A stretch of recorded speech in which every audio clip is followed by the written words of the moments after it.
My name is Steve Swanson, and I have been asked to facilitate the celebration of Tom Peterson's life.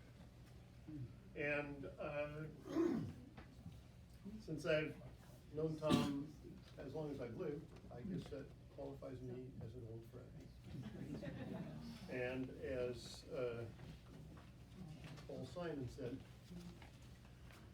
old friends,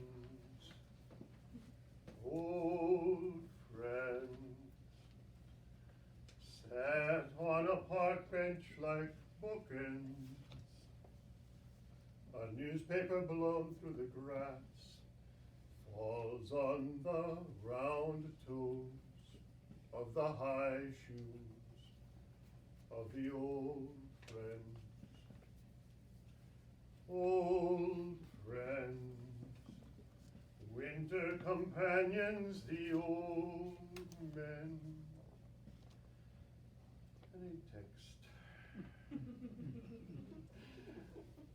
Lost in their overcoats, waiting for the sunset.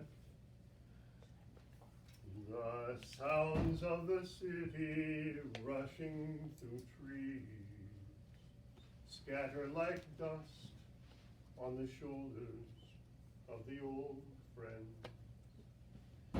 Can you imagine us years from today, sharing a park bench quietly? How terribly strange to be 70.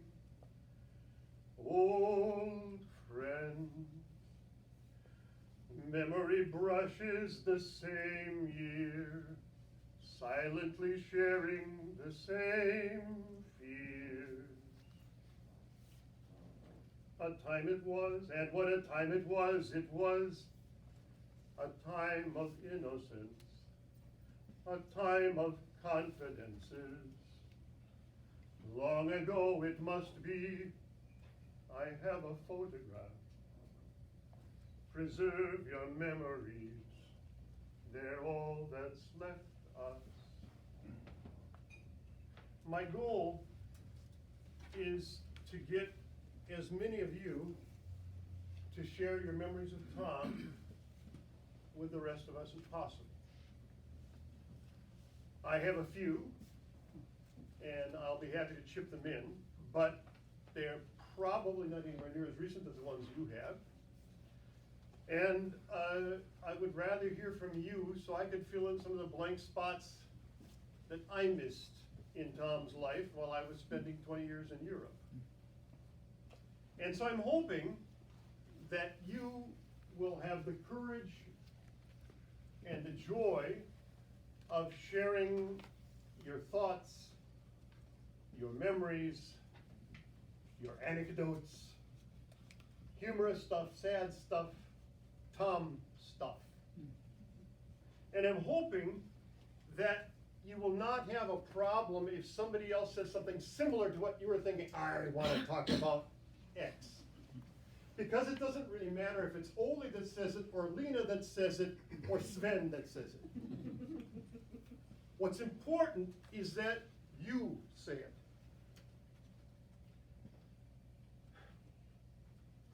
This is a hard one for me. And what's important is that you use this as an opportunity to cement your thoughts about who Tom Peterson was. It's not just Tom Peterson, born 1945 on March 5th, died June 22nd, 2021, survived by his wife Sherry, his son Jessica, or his daughter Jessica, and his two sisters Nancy and Susan. It's Tom who told the good jokes, Tom who was a good friend, and Tom who left an amazing monument actually to his work right here. I asked a bunch of old codgers like me who knew Tom in his first 18 years of life to share some things, and I'm going to take one of them, and I'm going to read it for you.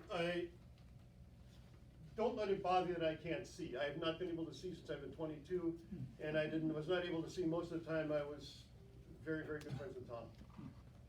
So it's going to look like I'm reading Braille with my nose. I'm not. I'm just reading a message that was sent by a close friend. This is from a man named Landis Lundquist, and I picked this because of the line from the song "I Have a Photograph," and Lanny starts with discussion of a photograph. I have an old black and white photo somewhere of Tom Peterson sitting alone with his legs crossed on a large driftwood log looking out over Lake Superior.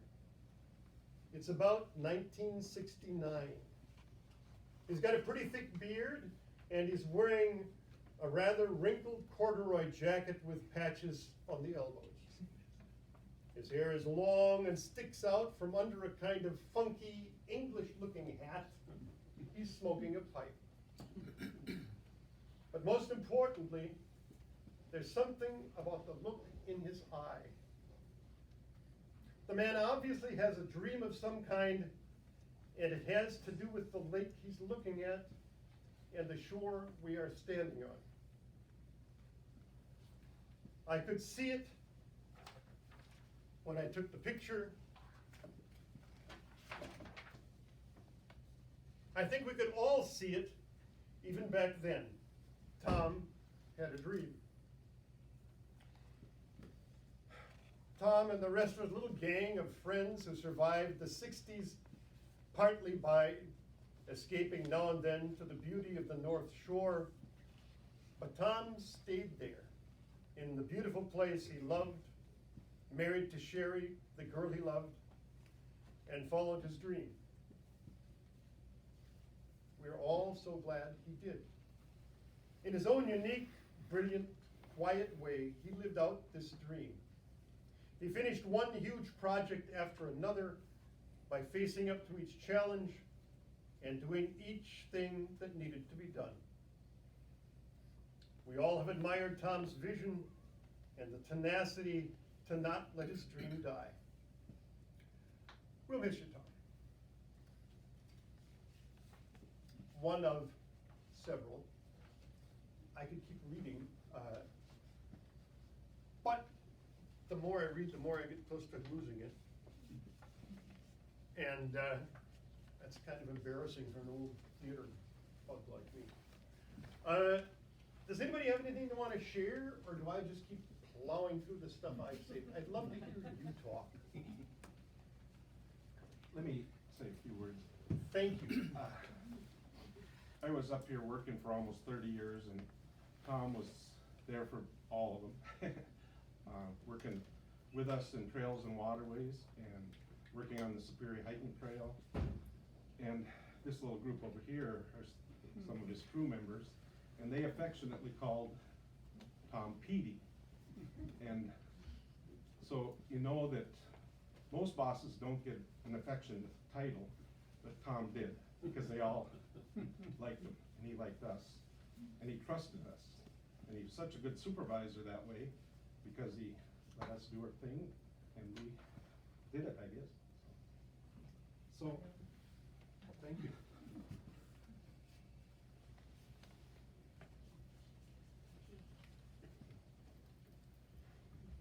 I worked with Tom for about 3 bienniums and some change is what he always said. So, we were on the hiking trail every day for, like I say, about 6 years. Tom, he was fun to work with. There were days he'd call me and say, there's a lot of wind today, let's go watch the waves. So we'd meet and do that. The Rainbow Convention was up in Cook County, and Tom said, let's go to the Rainbow Convention. He said, I know a back way in through Barker Lake where the North Shore Trail is. And so 2 hours later, I'm eating bean soup with the Hare Krishnas. And that's, so he was fun that way. And I look at, Tom was kind of the radical left I was a southeast Minnesota farm kid. More conservative, and I think that's why we got along so well. One time I gotta try to hide names and stuff, but there's a big tract of land not too far from here, and they didn't want us on the land. But they said we could go along the border, so we were up there, and finally Tom said, we gotta go up to the overlook and take a look at this place that they don't want us to see. He said, this is too old, rich of money in Minnesota. He said, they're hiding something, let's go up there. So we didn't trespass, but we went someplace we probably weren't supposed to be. So we go up there and we find this beautiful overlook, and we find a canister. And in the canister is a journal. And Tom just couldn't get over how the likes of Tom and me, he called it the riffraff. He said, we have such interesting things to say, and these blonde, blasé people with all this money, they say stuff like, oh, the lake looks nice today and stuff. So he said, we have to say something. He said, we have to put something in here to let them know somebody else was here. He said, even something so profound that it might make the next board meeting. And so we thought and came up with different ones, and finally Tom just said, he said, we gotta go. And he grabs the notebook and he scrawled on just 2 words, he said, which would just flip him out, and all it said was, free Mandela.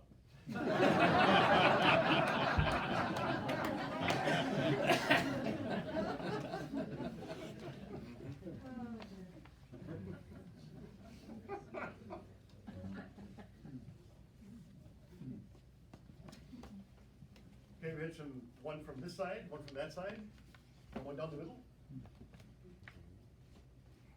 Yeah. I went to college with Tom back in mid-60s, and there was a group of guys that all kind of palled around with each other. A couple of Tom's first cousins. As a matter of fact, my nickname for Tom was... Excuse me, we've got one request that you speak from here because the people on this side are not catching it. Do you mind starting again? No. Thank you. I knew Tom back in college days, back in the 60s.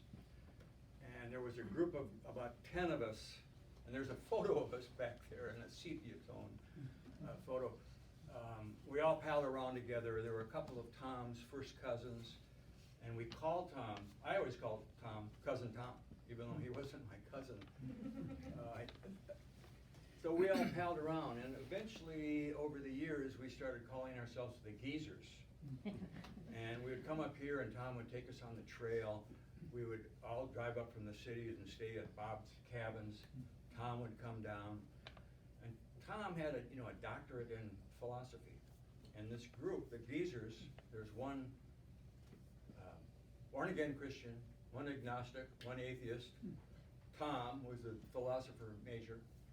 We'd get to these wild discussions at nighttime around a bonfire down at Bob's. And then a month later, we would call on the phone, and he'd say, we didn't finish that conversation. Let's meet halfway, which is Hinckley. So the Geezer crew from Minneapolis would drive up to Hinckley. Tom would drive down from here, and we'd meet at the Hinckley Casino for lunch and carry on the discussion. And Lanny, the person who wrote that first thing, is one of the Geezers that you read. Steve is a Geezer. And I'm not sure why we picked that name, but we were all getting old.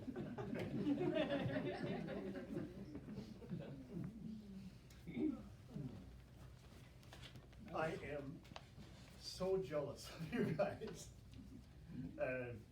Because I wasn't a geezer. I mean, not psychologically I wasn't a geezer, but what a wonderful story. This is the stuff I needed to hear. Okay, we have one left, one right, one middle.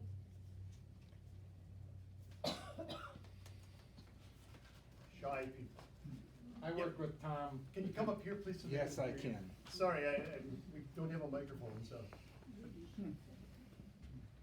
I worked with Tom for a good many years, and as a DNR supervisor, and being the raging left, it upset me at times to put up with the state bureaucracy and the decisions made, and I would go to Tom, who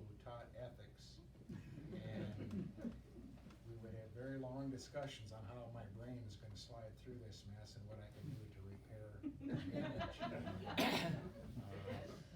He was a close friend, and he impacted many careers in my profession in the natural resource world and in the community with the North Shore Trail work he always did. So he'll be missed. He was a good pal to a lot of us, so, thank you. Thank you. Yes, please. I also worked with Tom at the DNR, and Tom was one of my first mentors. We had to pick a mentor with the program I was in, and Tom was one of the first mentors that I picked. I liked his quiet demeanor and his thoughtful, I believe it was Kevin Johnson who said in the paper, his thoughtful poise. I think Kevin really described Tom well. I just have two brief observations, or two thoughts about Tom. We spent a lot of time talking, not a lot of time talking about work. It would drift around quite a bit, and it's probably not a large surprise. But Tom was a very big baseball fan. We loved talking Twins. And the one thing I remember is every spring training when the Twins would come on TV, Tom would look and come into my office and say, "Oh, John, the grass just looks so green.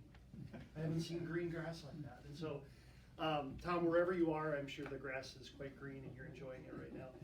And the other observation is just that Tom was, I remember I was on Tom for a long time to get another dog after he put his previous dog down.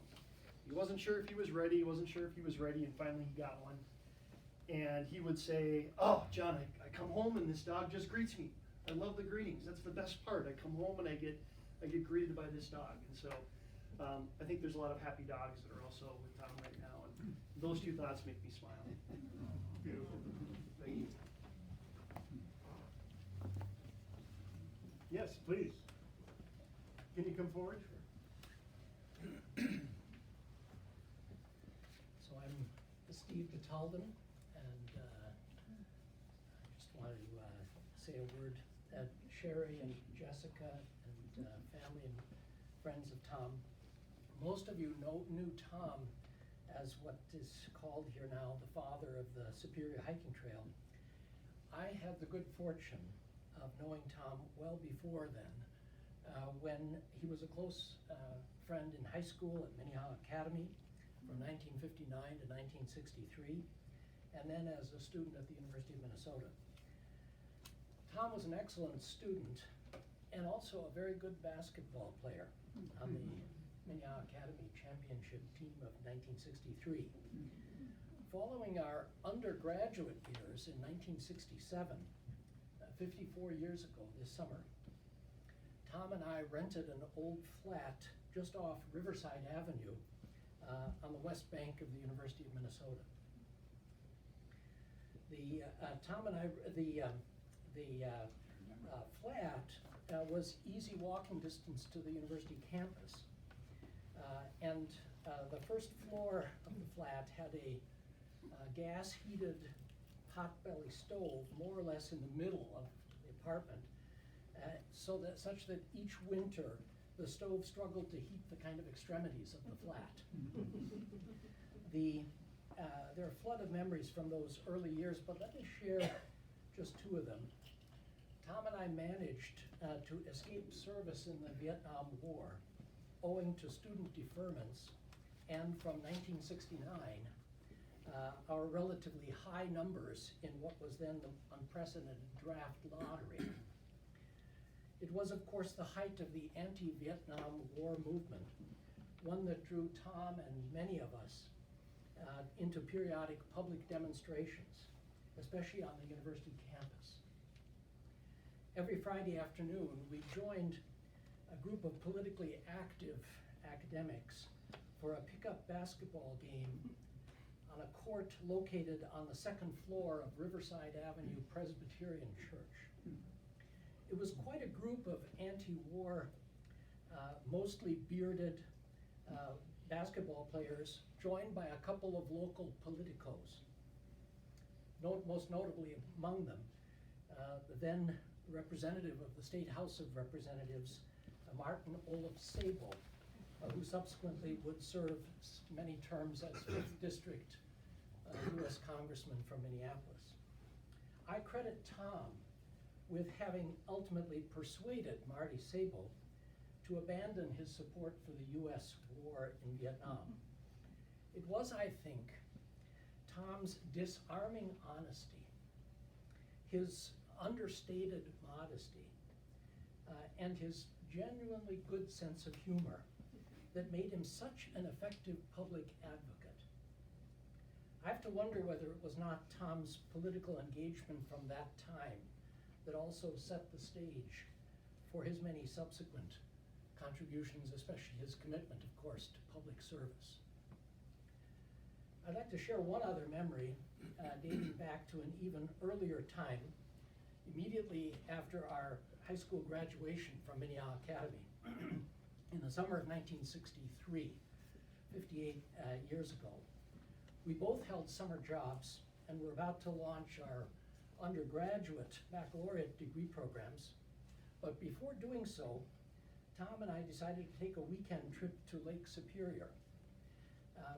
Perhaps as part of a high school graduation gift, Tom's family, so wonderfully generous, somewhat conservative Swedish Covenant family, had offered their car so that two of us, relatively innocent high school graduates, could travel north.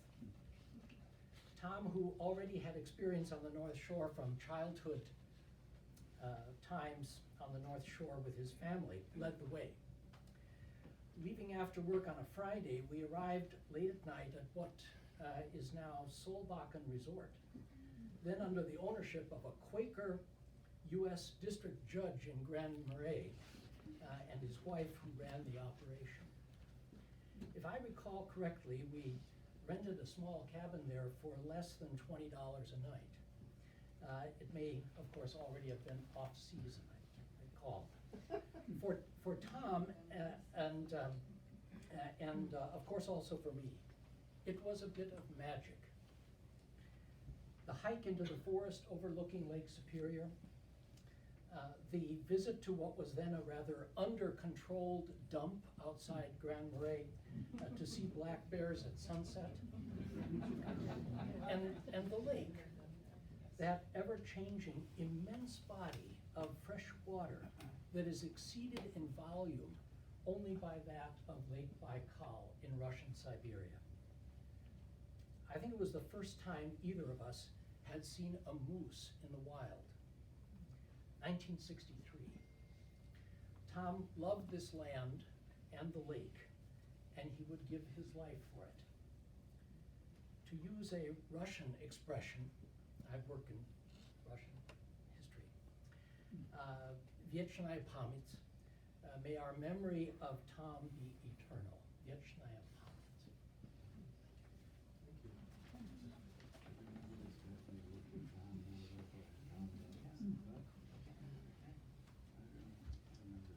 Yes, please.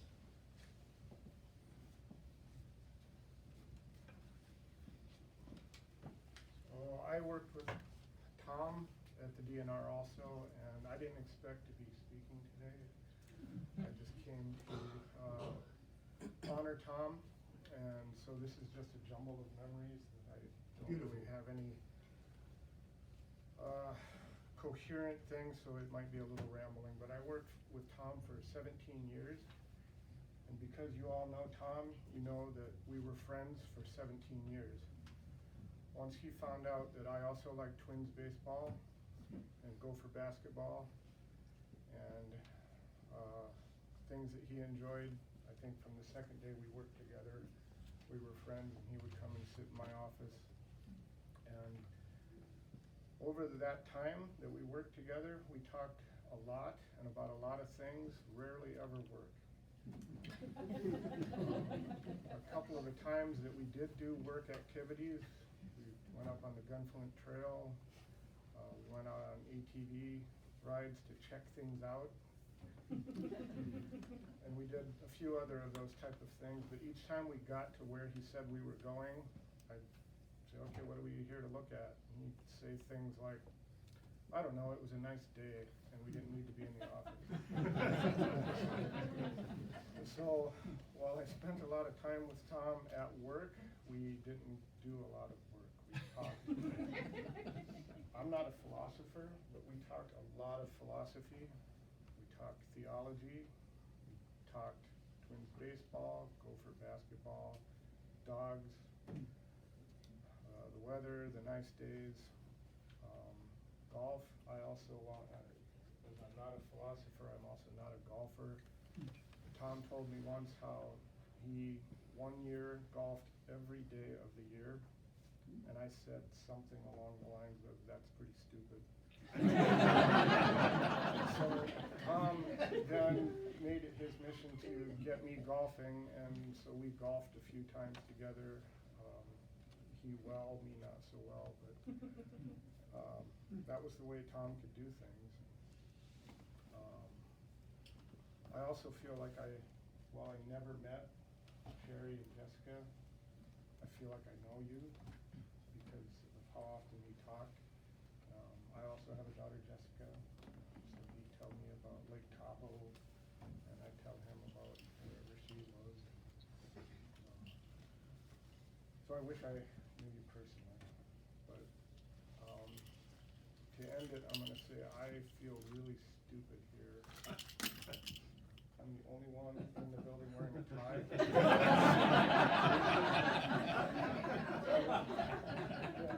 Okay, two of us. I feel stupid too. I did it, well, I don't ever wear ties myself, like I don't do philosophy and golf. I wanted to honor Tom and show respect, but once I got here and I saw how everybody is dressed, and I should have dressed, I know Tom would have been the first one to make fun of me. So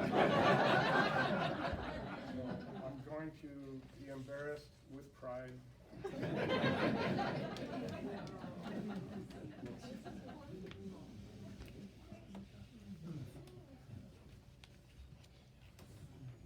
Yes, please. Now we're rolling.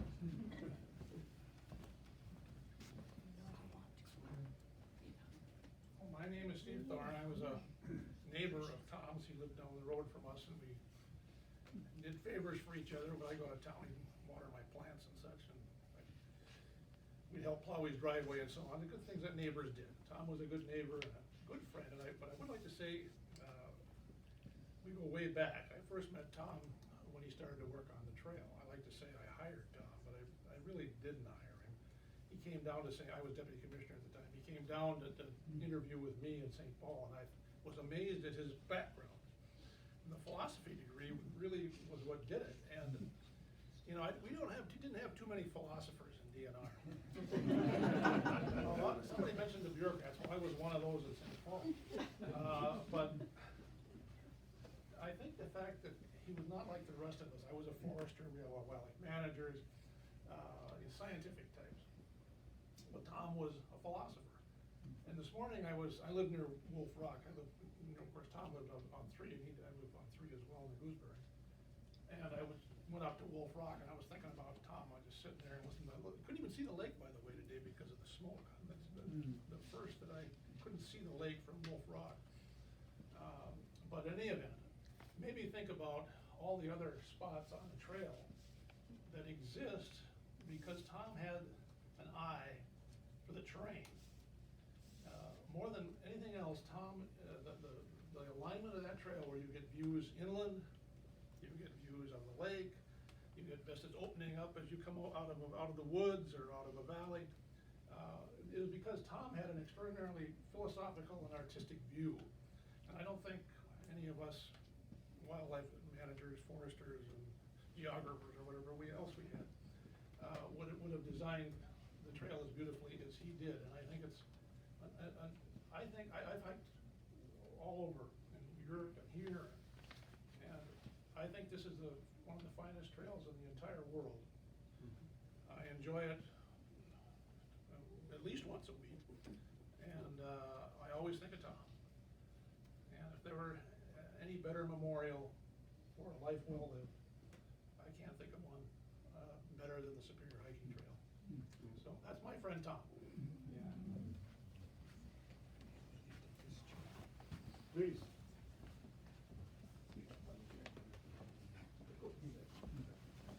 I'm one of the few people wearing a mask, so I'm a little embarrassed. My name's Robert Dana. I was a friend of Tom's in philosophy graduate school. And I worked for the DNR most of my career, so there were two philosophers.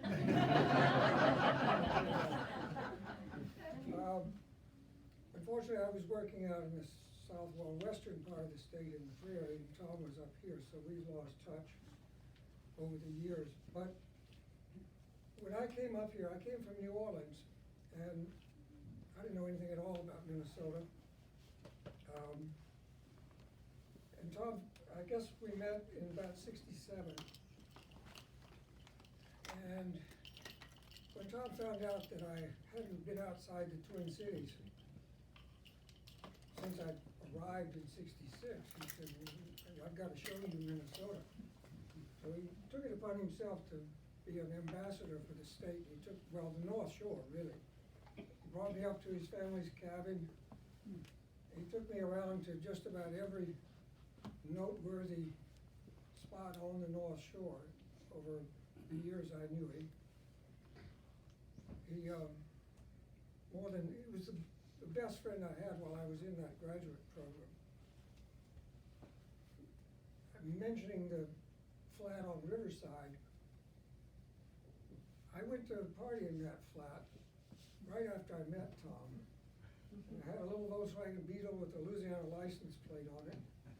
And when I arrived at the flat, there was nowhere to park on the street going the direction I was going, but there was a parking place on the opposite side of the street coming this way, so I just pulled into it, which we did in Louisiana without second thought. And we were in this party. I didn't know anybody but Tom, I don't believe. And the two cops come in. It was the joker with the Volkswagen out there parked the wrong way. I said, I'm sorry, I didn't know it was prohibited here. He said, yeah. I said, I come from New Orleans where we do this. And he said, we don't do it here. So they got him in the squad car and started to pull away. I was parked right on the corner, so I just backed around the corner. They turned the lights on. We don't do that here either. So that was a memorable party. I don't remember anything that happened in the party or anything. I remember learning how to be a Minnesotan was a multifaceted task. Anyway, when Tom he got conscientious objector status, and he was teaching at UMD as teaching ethics, I believe. And I would come up to visit. He and Sherry were renting a little farmhouse in a derelict farm somewhere near Esco, I think. And I used to visit that, hitchhike up and back. In those days, we still hitchhiked. I met some interesting people hitchhiking. But then I took a job at the DNR in '85, and like I said, I was out in the western part of the state, so I didn't really get up to the northern Minnesota rarely. I think in 2009, they sent me up to Cook County to do something for a few weeks, and I stopped in and saw Tom and Sherry then. That's the last time I saw them. I'm really gonna miss the opportunity to renew my friendship. Thank you. Please.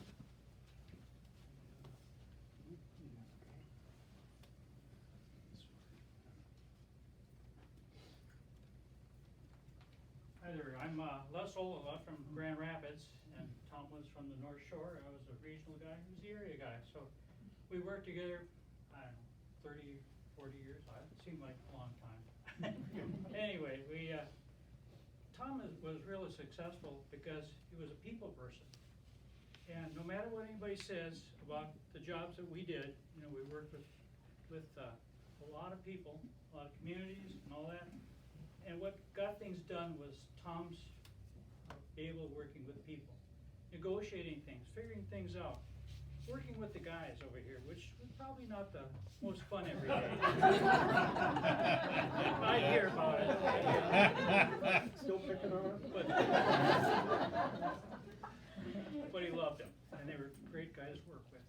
So I just need to say it's because of Tom's ability to work with people is how we got things done here. It wasn't because of our technical abilities. it's everybody working together, you know, getting help from others, getting opinions from others, and then moving forward, but, he was great, and he talked about his daughter all the time. 'Cause I heard about you a lot.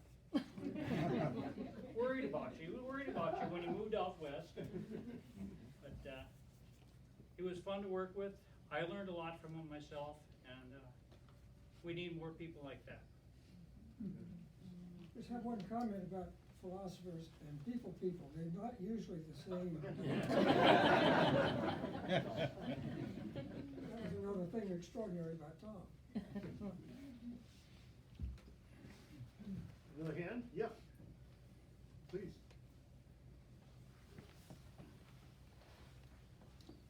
This will be real short. I only knew Tom as a result of the Two Harbors Dog Park. In the Two Harbors Dog Park, frankly, it took me forever to find out what his name was, because we're known as, in my case, Maisie's owner. Tom would have been Abby's owner, right? But Tom is very significant because he gave my dog Maisie a very important nickname. When my dog was a puppy, Maisie was awful. She would bother other dogs at dog park time, and she just loved to pick on one dog. It wasn't picking, she was in love with that dog, you know, temporarily in her little dog head. And she just was driving Abby nuts. And I was so embarrassed. And Tom was going increasingly upset with it. And finally, he looked at me and he said, "What is wrong with your dog?" And I was so mortified and embarrassed, I didn't know what to say. I said, "I don't know, she's crazy." And that's how she got her nickname, Crazy Maisie.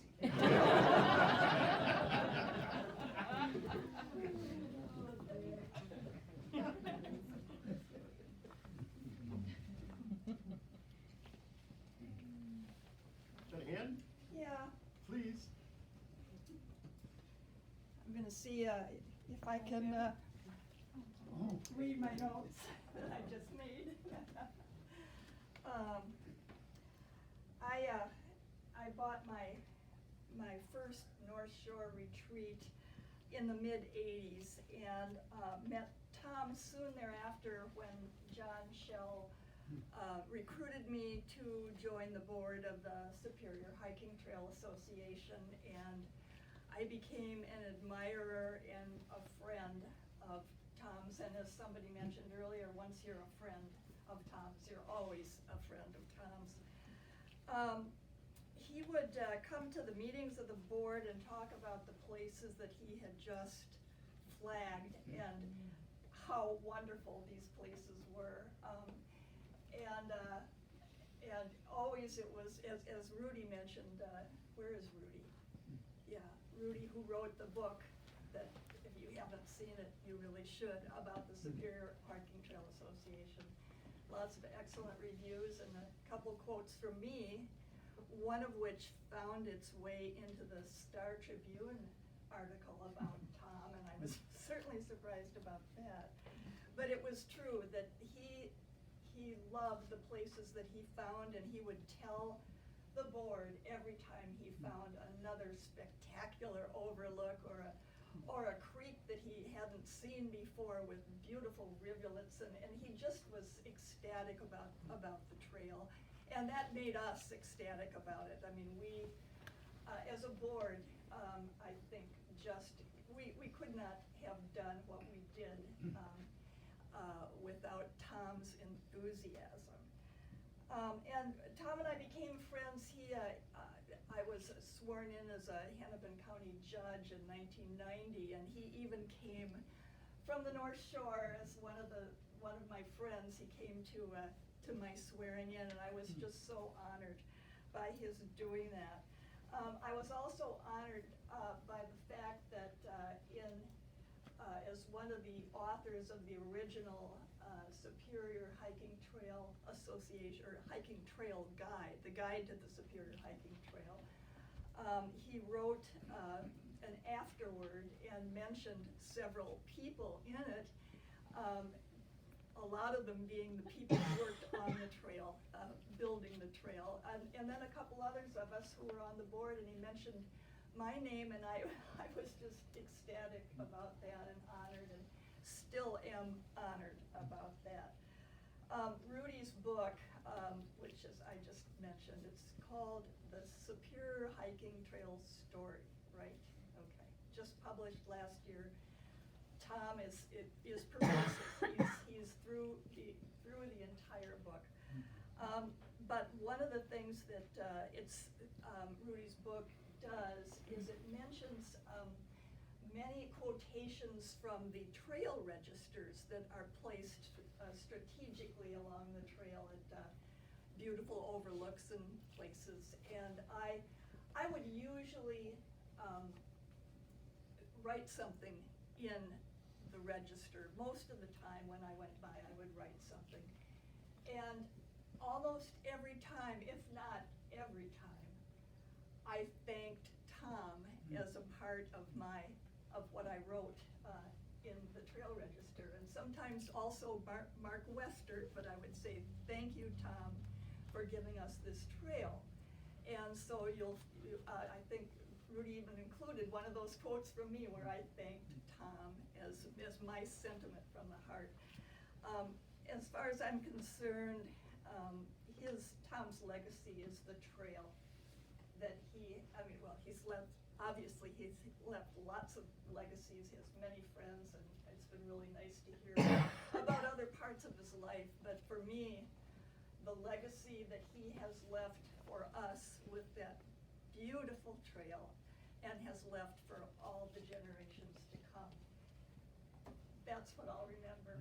You know, and I kind of lost touch with him for a while. And then he joined the Gitchigami Trail Association board, which I was always on, having a propensity to join boards on the North Shore. And we reconnected, and we always said that we were going to have a nice long lunch after one of the board meetings. And then 2020 happened, and I never saw him in person again after that. And I'm sorry we didn't have that lunch, but he was just one of the most important people to me in my adventure of living and loving the North Shore. So. Thank you.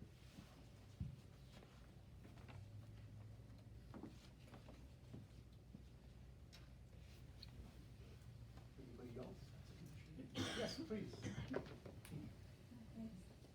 I'm Trish Ryan, and I had the opportunity to work with Tom both with the Spear Hiking Trail and with the DNR, so I've had a long span also of a relationship with Tom.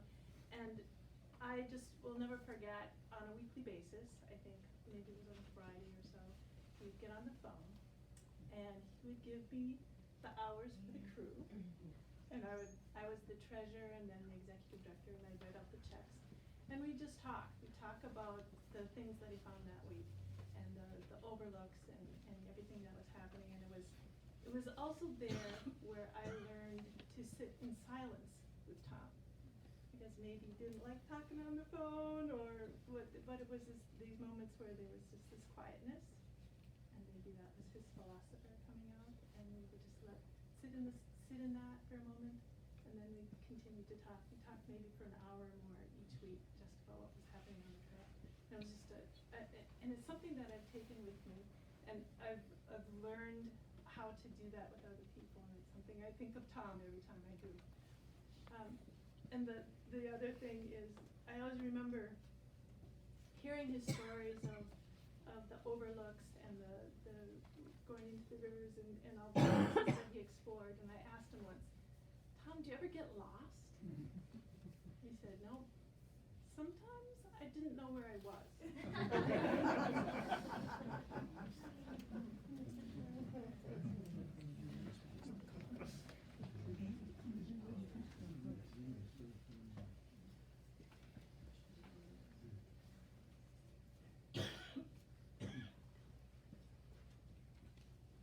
else?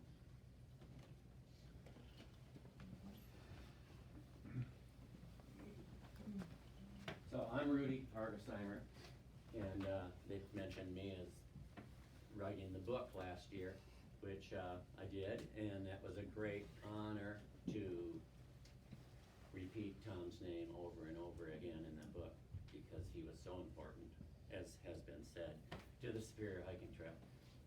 I was a board member and president for quite a few years, and I'll repeat what Ann brought up. You stole my thunder. That he'd come to every single board meeting, and when it was his turn to talk, we'd talk about this, that, and the other thing, and take turns with whatever was on the agenda. And Tom always came toward the end, and but he had the same thing to say every time, as Ann said, and he would say, "That section of trail we just built last week or last month was the best one yet." He said that every time. And I'd go out there the next day and prove him right, or see that he was right, because sure enough, it was always fantastic.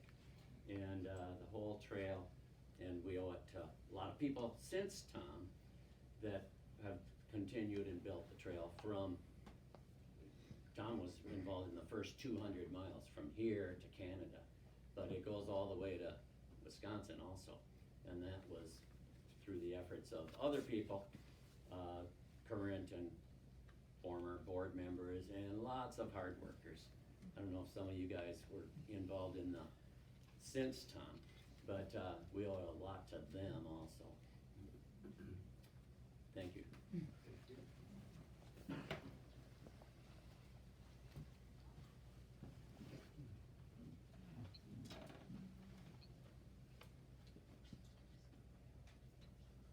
Any more hands? You've made my day better. Oh, look. Tom's legacy isn't limited to here. I had, a few years ago, we were at a party with a friend who is a Boy Scout leader from, this is Iowa. And he and another leader were talking about a hike they had up in Minnesota and how spectacular it was, going along the Superior Trail. I said, "That's Tom's trail." And he, as far as I'm concerned, it's Tom's trail. I don't know what you want to call it. It's Tom's trail. Okay, I had some other things to read, and I probably should, but I'm just gonna lose it again, and I don't want to do that. I thank you all. I hope this has helped you. And I don't know how many of you are having problems right now. The surprise of Tom's death just smacked me upside the head. And I just plain needed this. And so I've used you to help me. And I thank you all profoundly. And I'm not gonna do a benediction. I don't do benedictions. Tom, I think, has been our benediction today. We are all blessed. And I thank you. Thank you. Pardon me? Oh, the park. As of now, we will continue in the park, whichever direction the park is. My wife's figured it out. It'll be good. Lakeview Park. Lakeview Park. Eat food, and my dad would love if you could all come and just socialize and spend some time together and reconnect. Yeah, I would love that if I could just shake some hands and get a few more people. So, thank you all.